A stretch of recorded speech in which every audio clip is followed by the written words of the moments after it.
Hello everyone, welcome back for another look at the latest Dev Diary for Cities Skylines 2. This week we're talking about city services.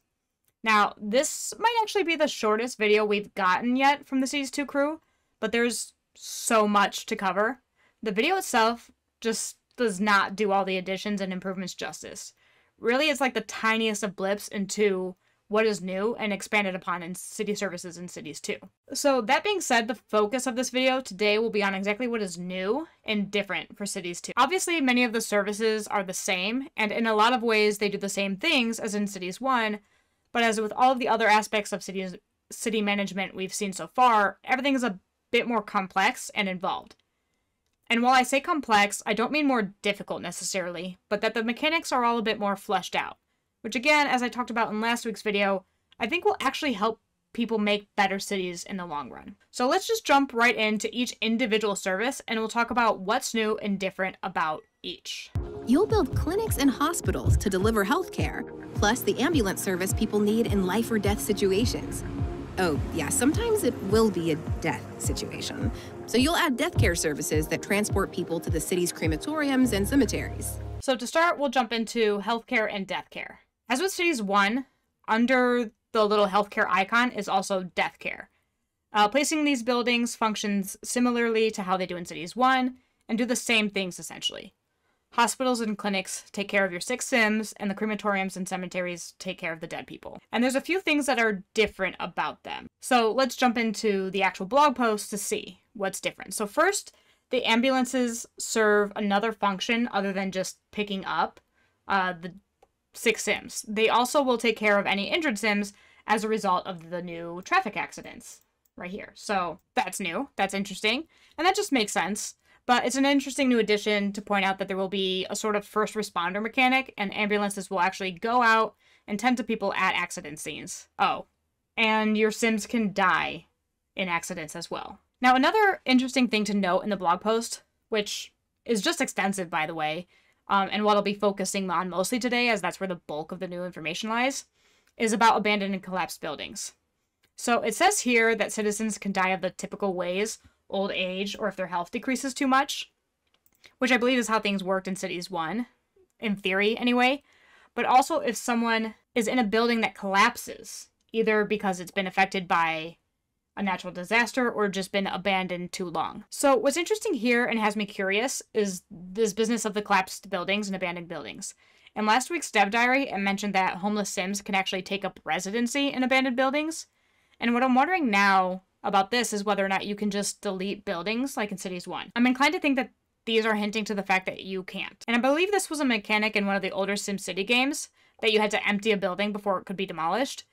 And right now in Cities 1, while you might lose population if you delete a random residential building, it doesn't exactly specify that those people died. They just sort of disappear. So yeah, I'm curious what exactly this means, and if we'll be unable to just demolish buildings, and if we'll have to empty them first. I'm curious what everyone else thinks, so go ahead and let me know in the comments what you think about that. What do you think that means? And the last thing about healthcare is it mentions the different types of pollution, which we will get into later, but they have an effect on Sims' health, as well as previous injuries and illnesses. So this is interesting because in Cities 1, there really wasn't a robust illness mechanic. I mean, people could just get sick and die of noise pollution, which didn't make any sense. But it seems to be saying here that there will be actual reasons your Sims get sick, and not just the obvious stuff like drinking poop water. And maybe I'm going a little bit too deep into this, but this also has me wondering whether or not Sims working at industries that are pollutive can get sick from doing so. So I mean, if your Sims can get sick from being downwind from a coal power plant, it would also make sense that they can get sick from working at one. Again, let me know in the comments below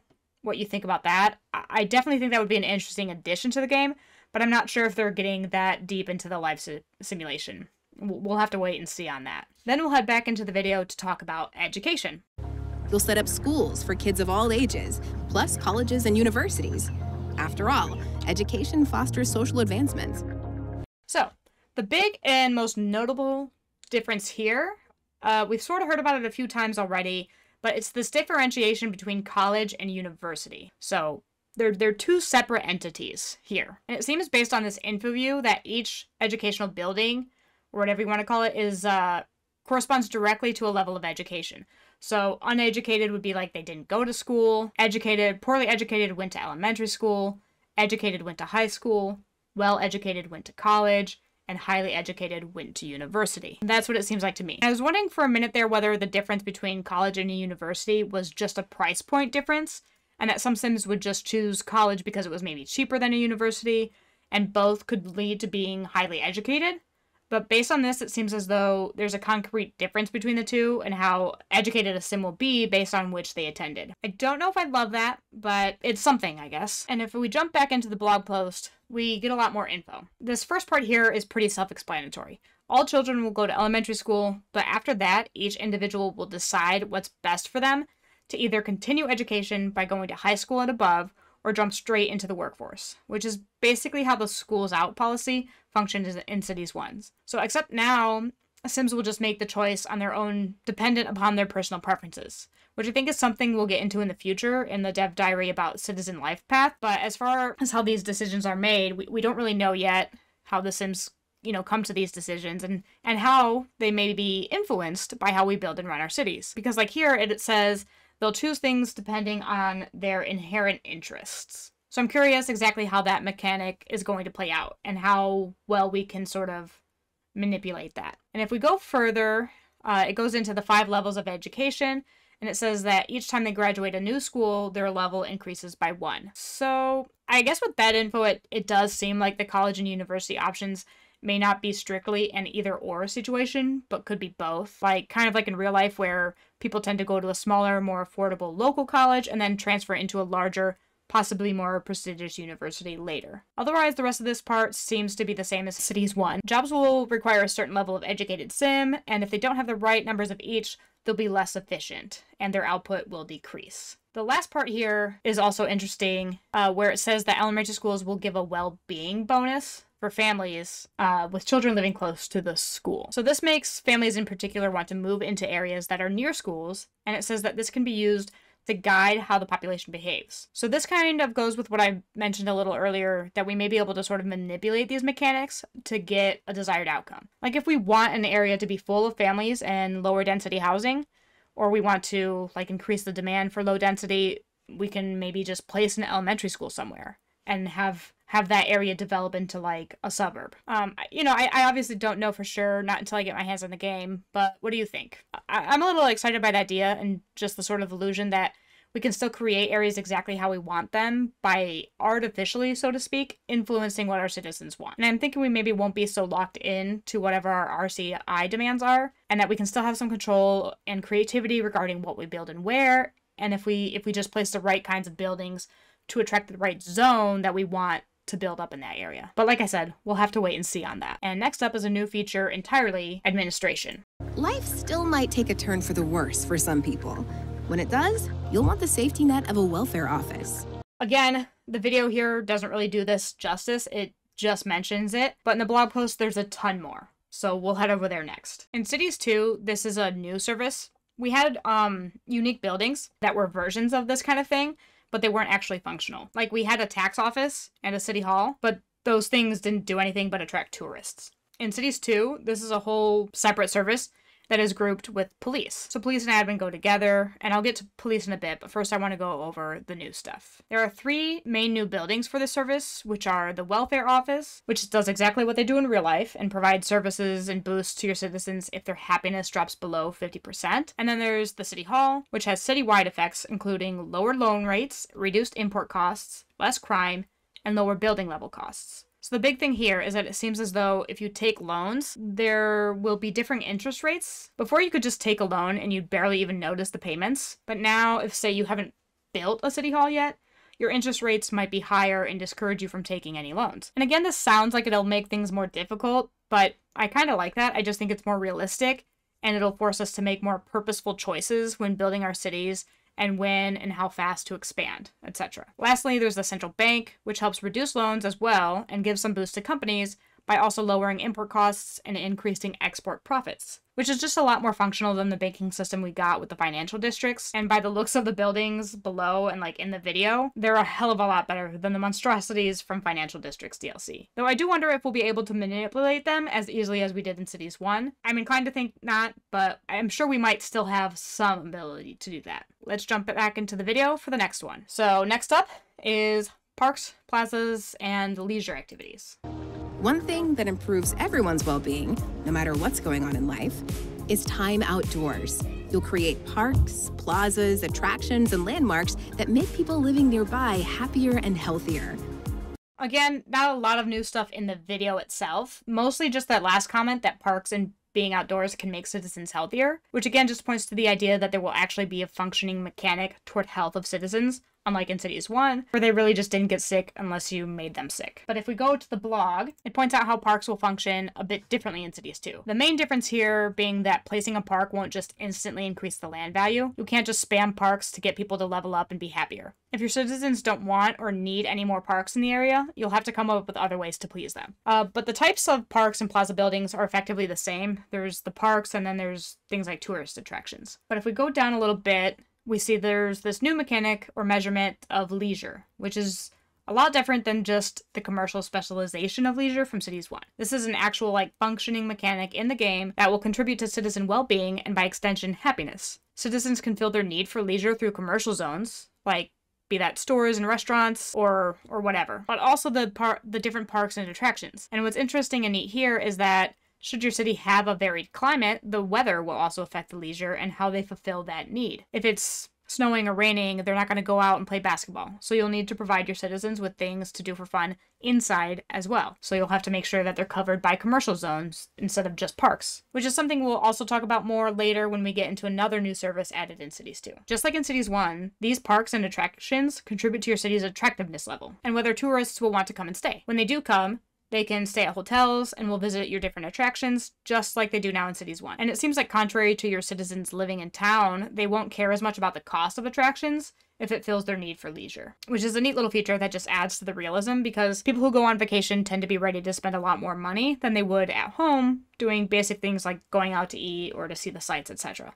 So that's kind of neat. Next is safety, so things like fire, police, and disaster response, both of which were in Cities 1, though this time disasters are included in the base game, not as part of a DLC. As in real life, safety first is a good mantra in Cities Skylines too. So you'll want various fire and rescue services. Just adding a firehouse reduces the likelihood of a blaze in the neighborhood. Same with police stations. Build them and send patrols out onto the streets to cut crime. Just like in Cities 1, you can reduce the likelihood of crime or fire just by placing a fire or police station. The mere presence of those entities reduces their likelihood. And if we jump back into the blog, we again can get some more details about how this all works. We see here that just like in Cities 1, traffic can be a problem for rescue and fire service, which provides another incentive to make sure that your roads are taken care of and that you have a road maintenance depot in your city. And then fire watchtowers can be placed and helicopter depots, just like they did in Cities 1, and both will be required to put out any forest fires. And if we go down further, we get into the rescue aspect. This again works about the same as in Cities 1. There's detection systems and shelters, and for the shelters to be most effective, you need to have the detection systems that will automatically alert citizens to go seek shelter. If we go down a little bit further, it talks about police. And in here, it gets into the specifics a bit more about how this prevention mechanic works. So when you place a building, there's an area of coverage around the building, and when police patrol, that coverage extends to the roads that they're on at the time. Something new in Cities 2 is that you can actually choose which areas are serviced by them, meaning you can have them operate in just one district, or have a separate police force per district, or you can just not have one in a certain area at all. Otherwise, if you don't specify, they'll just patrol the whole city by default. And just like in Cities 1, there are prisons, which now seem to be more fleshed out instead of just basically being larger police stations. They even function as production facilities where you can have prisoners produce goods for the city while they're incarcerated. And if you don't have a prison in your city, criminals can be sent out through outside connections to other cities that do have a prison, which is kind of neat. So in Cities 2, each building has a crime probability, which is also a super neat addition. And if we pop it back into the video, we've got this info view, which we can see they're placing a police station. And so the average crime probability for this building is 2%, which just makes so much sense because who in their right mind would commit a crime at a police station? But also, if we look a little bit lower, there's also this crime success rate, which is totally separate from the probability of a crime occurring, but also how likely a crime occurring is to be successful, which I just think is a super neat addition. I just think that's super cool that not only is there the ability or the probability that a crime will happen, but also how likely it is to succeed. I just thought that was a little detail, a neat little detail I noticed. And then we'll just continue the video and get to another new service, communication. Communications is a new city service in Cities Skylines too, helping you meet more essential needs. That includes the internet. Naturally, the easier it is to connect to the web, the happier everyone will feel and the more profitable the city's businesses will be. So I'm honestly not even sure why this excited me so much, but it certainly tickled the pickle. I think it's just another cool feature that adds to that realism coming into cities that I'm just super excited for. Of course, when I actually get my hands on the game, I may not find this quite as exciting. I'll probably just be sitting here like, Jesus H. Christ, why is everybody whining about the Wi-Fi? But I digress. This is a completely new feature. Well, sort of. There was a policy that had like fast internet or something in Cities 1, but it didn't really do anything. It just added like a little happiness buff. But as it said in this video, this will actually have an effect on productivity for businesses in your city. And if we jump back into the blog, we get to see just how much of an effect this has. So let's talk about the internet thing first. Each citizen will use up a portion of the network bandwidth, and each telecom building provides a certain amount of bandwidth. This helps not only businesses be more productive, being able to either sell their goods online or communicate with customers more efficiently, but this also ties into that need for leisure for your Sims. It provides them with recreation, which I imagine may also tie in well with the new climate and weather dynamic. Like they'll want better internet connection during the winter than when they can't go outside and do things. I mean, I'm not sure 100%, but I think there's probably a connection there. Then we've also got the Postal Service again, which came with the Industries DLC in Cities 1. And in essence, it works the same way, but as with pretty much everything else, it's just more functional and more purposeful. Sims can write their families and write letters to the editor, which is fun, and being able to do so will increase their happiness and well-being. Companies also benefit from this with an increase to their efficiency. And it also mentions that outside connections allow for mail to be delivered long distance, and I'm also interested to see exactly how that works out in-game. And then after that, we get into the basic services like electricity, so we'll jump back into the video. Of course, everyone relies on electricity, so you want to avoid long outages. They aren't just aggravating. Blackouts will prompt people to move out and force businesses to pause production, putting profits at risk. Keep electricity lines humming with sustainable energy sources like wind, solar, geothermal, and hydropower. Go old school with fossil fuels like coal and gas. There's always the nuclear option too. So, again, this works about the same as it does in Cities 1. It's more nuanced and more involved and has a greater impact, but essentially it's the same. It is interesting that Sims will actually move out if there's like a lot of outages or a particularly long one, but even Cities 1, it sort of worked that way. If you went without power too long, buildings would abandon and your Sims would leave. You'll get all the same electricity buildings in Cities 2, like the coal and gas, as well as the green options, this time, however, right from the start. Then we've got water and sewage making a return. This is the most realistic city builder ever. So you'll need to deal with a lot of stuff. We're talking sewage. Gross? Yes. Necessary? Also yes. With a wastewater treatment plant, you can purify sewage and circulate water into your city's freshwater network. Or you can pump sewage into open waters and out of the network. So, just like with electricity, water and sewage work the same in Cities 2 as in Cities 1. You've got the same options for how to dump water as well as get it. The big difference here, if we hop into the blog, is that there's actual groundwater deposits in Cities 2. Before, you could just plop a water tower anywhere and it would produce water indefinitely, but in Cities 2 it works more realistically. There are specific places on the map for groundwater deposits that have a limited refresh rate and are susceptible to ground pollution, so you don't want to place pollutive industry near groundwater deposits. This again takes me back to like the SimCity days because there was a feature there that was similar. Other than that, it works about the same, but apparently we'll get even more info next week on water and electricity, as that is like the total focus of next week's Dev Diary. And speaking of, if you're enjoying this video and want to be around for my coverage of next week's Dev Diary, go ahead and subscribe below to catch that video. And next, we've got garbage. Get to stay on top of garbage. Garbage processing centers, landfills, and an incineration plant will stop it piling up. But don't take shortcuts.